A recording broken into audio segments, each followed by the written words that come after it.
When you line up all the mythologies known to humankind, you start spotting some truly uncanny similarities that make you wonder if they were all part of the same story all along. Whether it's the epic history of Hinduism or the legendary tales of Greece, these mythologies are bursting with drama, power, and some seriously cool connections. Today we're diving deep into Hindu and Greek mythologies to see where they align and where they blaze their own trails. Trust me, you won't want to miss this myth mashup. So let's set the scene. Back in the day, people didn't just worship one all-powerful being, they celebrated a whole squad of gods, each with their own epic backstories. In Hinduism, this tradition continues even today. The Hindu pantheon is huge and full of symbolism, and guess what? The Greeks had a very similar vibe. Today we're zeroing in on Hindu and Greek mythologies to explore not just their similarities, but the unique twist each has. So grab a snack, get comfy, and let's jump in. Let's get into some head-to-head matchups. Take Zeus, the king of the Greek gods, famed for his thunderbolt, larger-than-life authority, and yes, even a bit of a temper. Now meet Indra, the Hindu storm god. Indra is not only a warrior who battles demons, but also a symbol of victory and cosmic order. Both wield the power of storms and lightning. Yet, while Zeus often shows off his might in a very personal, almost human way, Indra's stories are deeply tied to ritual cosmic battles and the very fabric of Vedic tradition.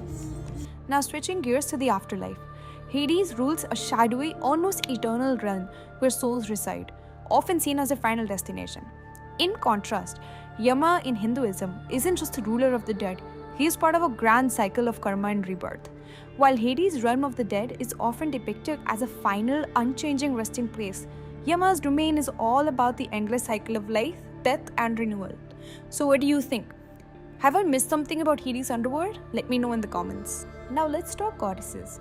In Greek myths, Athena stands tall as the goddess of wisdom and war, born fully armored from Zeus's head. She's all about strategy and intellect. In Hindu tradition, that blend of wisdom and might shows up in a dynamic duo. Saraswati, the goddess of knowledge and the arts, and Durga, the fierce warrior who battles evil. Now here's a story that really ties it together.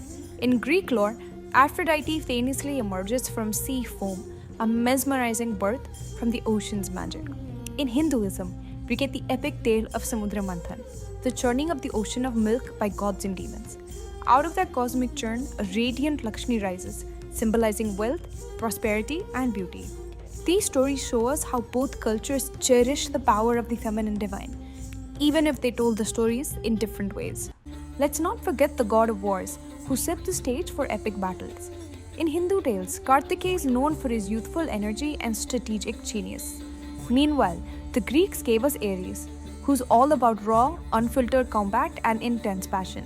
They both represent war, but while Ares is wild and unpredictable, Kartikeya channels that energy into disciplined, purposeful victory over evil. Then there's the hero lineup.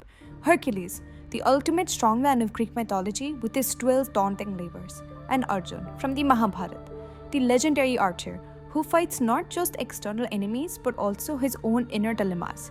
Both heroes show us that true strength isn't just about muscle, it's about heart, honor, and the journey to overcome impossible odds. Now here's where it gets really interesting. Check out the idea of divine trios.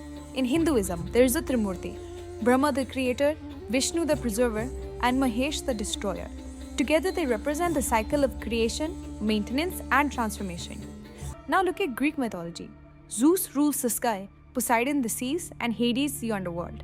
They each govern a distinct realm, kind of like a cosmic division of labor. But here's a cool twist. While the Hindu trio is often seen as different expressions of one ultimate cosmic force, which is the idea of Sanatana Dharma, Greek mythology is all about a colorful ensemble of individual deities, each with their own distinct personality, struggles, and triumphs.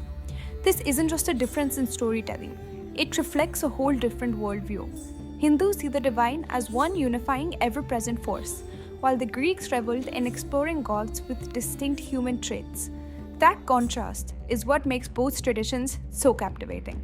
To sum it all up, Hindus still celebrate their gods with deep-rooted rituals and a sense of unity.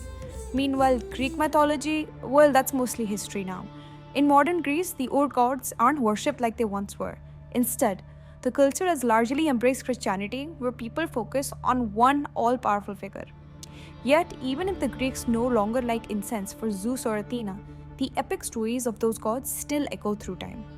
Either way, the similarities between these two worlds are just too fascinating to ignore. So, what do you guys think? Are there more connections between these lores that blow your mind? Or are there some stories you'd like to dive deeper into? Let me know if you're up for a part 2 on this adventure, and don't forget to like, share, and subscribe.